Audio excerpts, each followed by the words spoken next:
CM ಸಲಹೆಗಾರ ಹುದ್ದೆಗೆ ರಾಜೀನಾಮೆ ವಿಚಾರ ಆಳಂದ ಶಾಸಕ ಬಿಆರ್ ಪಾಟೀಲ್ ಇವತ್ತು ಸುದ್ದಿಗೋಷ್ಠಿ ನಡೆಸಿದರು. ನಿನ್ನೆ ಸಿಎಂ ಸಲಹೆಗಾರ ಸ್ಥಾನಕ್ಕೆ ರಾಜೀನಾಮೆಯನ್ನು ಕೊಟ್ಟಿದ್ರು ಆ ಹುದ್ದೆಗೆ. ಸುದ್ದಿಗೋಷ್ಠಿಯ ನಂತರ ನಮ್ಮ ಪ್ರತಿನಿಧಿ ದತ್ತಾತ್ರೇಯ ಪಾಟೀಲ್ ಜೊತೆ ಮಾತನಾಡಿದರು ಬಿಆರ್ ಪಾಟೀಲ್. ಬನ್ನಿ ನೋಡೋಣ. ಸಿಎಂ ರಾಜಕೀಯ ಸಲಹೆಗಾರರಾಗಿದ್ದಂಥ ಬಿಆರ್ ಪಾಟೀಲ್ ಅವರು ನಿನ್ನೆ ದಿಢೀರ್ನ ಏನೋ ಅಂತಾರೆ ತಮ್ಮ ಹುದ್ದೆಗೆ ರಾಜೀನಾಮೆ ನೀಡಿರ್ತಕ್ಕಂಥದ್ದು ಸದ್ಯ ಕಾಂಗ್ರೆಸ್ ಪಾಳ್ಯದಲ್ಲಿ ಸಾಕಷ್ಟು ಚರ್ಚೆಗೆ ಗ್ರಾಸ ಆಗಿದೆ. ಖುದ್ದು ಸಿಎಂ ಸಿದ್ದರಾಮಯ್ಯನವರ ಆಪ್ತ ಶಾಸಕರಿಂದ ಗುರುತಿಸಿಕೊಂಡಿರ್ತಕ್ಕಂಥ ಬಿಆರ್ ಪಾಟೀಲ್ ಅವರಿದ್ದಾರೆ. ಅವರನ್ನೇ ಕೇಳೋಣ. ಬಹಳಷ್ಟು ಗೊಂದಲ ಇದೆ ಮತ್ತು ಸಾಕಷ್ಟು ಊಹಾಪೋಹಗಳಿದೆ ಸರ್. ತಮ್ಮ ರಾಜೀನಾಮೆ ಏನು ಹೇಳ್ತೀರಿ? ನಾನು ಪತ್ರ ಬರೆದದ್ದು ನಿಜ, ಇವತ್ತು ಅದಕ್ಕೆ ಬದ್ಧನಾಗಿದ್ದೀನಿ. ಅವ್ರು ಕರೆದ್ರೆ ಹೋಗಿ ಮಾತಾಡ್ತೀನಿ, ಅದನ್ನೆಲ್ಲ ಬಹಿರಂಗ ಪಡಿಸಲ್ಲ. ಸಮಸ್ಯೆಗಳಿದ್ದರೆ ಅವ್ರ ಜೊತೆಗೆ ಮಾತಾಡ್ತೀನಿ. ಕರೆದ್ರೆ ಮಾತಾಡ್ತೀನಿ, ಕರೆದಿದ್ರೆ ಮಾತಾಡಲ್ಲ. ಆಫೀಸ್ ಆಫ್ ಪ್ರಾಫಿಟ್ ಬಗ್ಗೆ ಮಾತಾಡಿದ್ರಿ, ಅದು ಕ್ಲಿಯರ್ ಆಯಿತು. ನಾನು ಯಾವತ್ತೂ ರಾಜೀನಾಮೆ ಕೊಡಬೇಕು ಅಂತ ನಿರ್ಧಾರಕ್ಕೆ ಬಂದಿದ್ದೆ.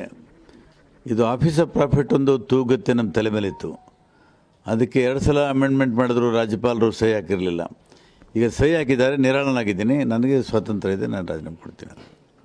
ಕೆಲವೊಂದು ಸಮಸ್ಯೆಗಳಿದೆ, ಇದ್ದಾವೆ, ಅನೇಕ ಸಮಸ್ಯೆಗಳಿದ್ದಾವೆ. ಸಮಸ್ಯೆಗಳಿಲ್ಲದೇ ನಾನು ಸುಮ್ಮನೆ ಮಾಡಿಲ್ಲ, ಅವ್ರ ಜೊತೆ ಮಾತಾಡ್ತೀನಿ.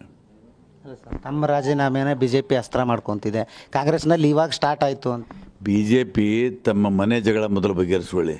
ಬೀದಿಗೆ ಬಂದು ರಂಪ ಮಾಡ್ತಾ ಇದ್ದಾರೆ. ನಮಗೆ ಹೇಳುವಂಥ ನೈತಿಕತೆ ಬುದ್ಧಿ ಅವ್ರಿಗಿಲ್ಲ. ಸರ್, ಈಗ CM ತಮ್ಮನ್ನು ಕರೆದು ಮಾತಾಡ್ತೀನಿ ಅಂತ ಹೇಳಿ. CM ಕರೆದ್ರೆ ಖಂಡಿತ ಹೋಗ್ತೀನಿ. ನಾನು ಅವರ ಆತ್ಮೀಯ ಸ್ನೇಹ ಯಾವತ್ತೂ ಕಳ್ಕೊಳ್ಳಲ್ಲ. ಕರೆದು ಹೋಗಿ ಮಾತಾಡ್ತೀನಿ. ಅಲ್ಲ ಸರ್, ಹಿಂದೆನೂ ಕೂಡ ಅನೇಕ ಬಾರಿ ಹೇಳಿದ್ರಿ ಕೆಲವೊಂದಿಷ್ಟು ಅಭಿವೃದ್ಧಿ ಕೆಲಸಗಳಿಗೆ ನಾವು ಧ್ವನಿ ಎತ್ತಕ್ಕಾಗ್ತಿಲ್ಲ ಅಂತೇಳಿ.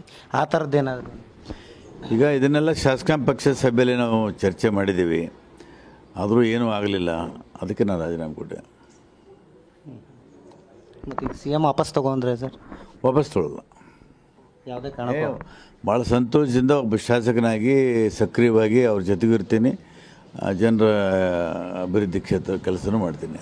ಇಷ್ಟು ಏನಂತಾರೆ ಕಾಂಗ್ರೆಸ್ನ ಹಿರಿಯ ಶಾಸಕರಾದಂಥ ಬಿಆರ್ ಪಾಟೀಲ್ ಅವರ ಮಾತುಗಳು. ಕ್ಯಾಮ್ರಾ ಪರ್ಸನ್ ವಿಜಯ್ ಜೊತೆ ದತ್ತಾತ್ರೇಯ ಪಾಟೀಲ್, TV9 ಕಲಬುರಗಿ. ಇನ್ನು ಬಿಆರ್ ಪಾಟೀಲ್ ರಾಜೀನಾಮೆ ಬಗ್ಗೆ ಪರಮೇಶ್ವರ್ ಮಾತನಾಡಿ ಏನು ಅಸಮಾಧಾನ ಆಗಿದೆ ಗೊತ್ತಿಲ್ಲ ನಮಗೆ ಅಂತ ಹೇಳಿದ್ರು. ಇನ್ನು ಸಚಿವ ಪ್ರಿಯಾಂಕ್ ಖರ್ಗೆ ನಾನು ಕರೆ ಮಾಡೋಕೆ ಯತ್ನಿಸಿದ್ದೆ, ಸಿಕ್ಕಿಲ್ಲ ಅಂತ ಹೇಳಿದ್ರು. ಬನ್ನಿ ಯಾರ್ಯಾರು ಏನು ಹೇಳಿದ್ರು ನೋಡೋಣ. ಯಾತಕ್ಕೆ ಕೊಟ್ಟಿದ್ದಾರೆ ಗೊತ್ತಿಲ್ಲ, ಅವರು ಕೊಟ್ಟಿದ್ದಾರೆ ಅಂತ ಗೊತ್ತು.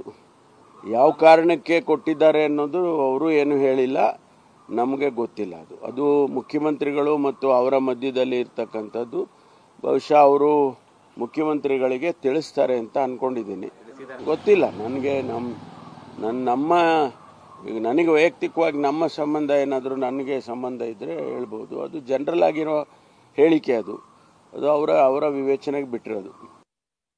ಅವರು ಕೊಟ್ಟಿರೋದು ರಾಜೀನಾಮೆ ಪೊಲಿಟಿಕಲ್ ಅಡ್ವೈಸರ್ ಅಂತ ಏನಿದೆ ಆ ಸ್ಥಾನಕ್ಕೆ ರಾಜೀನಾಮೆ ಕೊಟ್ಟಿದ್ದಾರೆ ಅಂತ ನಾನು ಮಾಧ್ಯಮದಲ್ಲೇ ಕೇಳಿದೆ. ನಿನ್ನೆ ಅವರಿಗೆ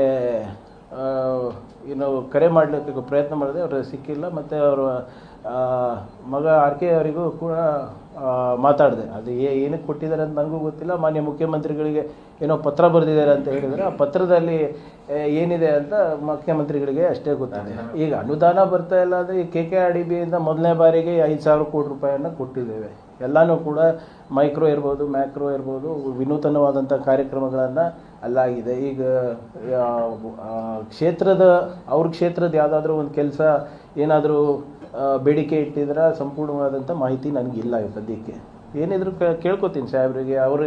ಅವರು ಮಾನ್ಯ ಮುಖ್ಯಮಂತ್ರಿಗಳಿಗೆ ಭಾಳ ನಿಕಟದಿಂದ ನೋಡಿದಂಥವ್ರು. ಸೊ ಬಹುಶಃ ಮಾನ್ಯ ಮುಖ್ಯಮಂತ್ರಿಗಳ ಜೊತೆ ಚರ್ಚೆ ಮಾಡಿರ್ತಾರೆ ಅಂತ ನಾನು ಭಾವಿಸ್ತಾ ಇದ್ದೀನಿ. ಯಾಕೆ ಸಡನ್ನಾಗಿ ಮಾಡಿದ್ರು ಗೊತ್ತಿಲ್ಲ. ಇದು ಅವ್ರು ಏನೇ ಮಾಡಿದ್ರು ನಮ್ಮ ಮುಖ್ಯಮಂತ್ರಿಗಳು ಭಾಳ ಅತ್ಯಂತ ಆತ್ಮೀಯರಾಗಿರ್ತಕ್ಕಂಥವ್ರು.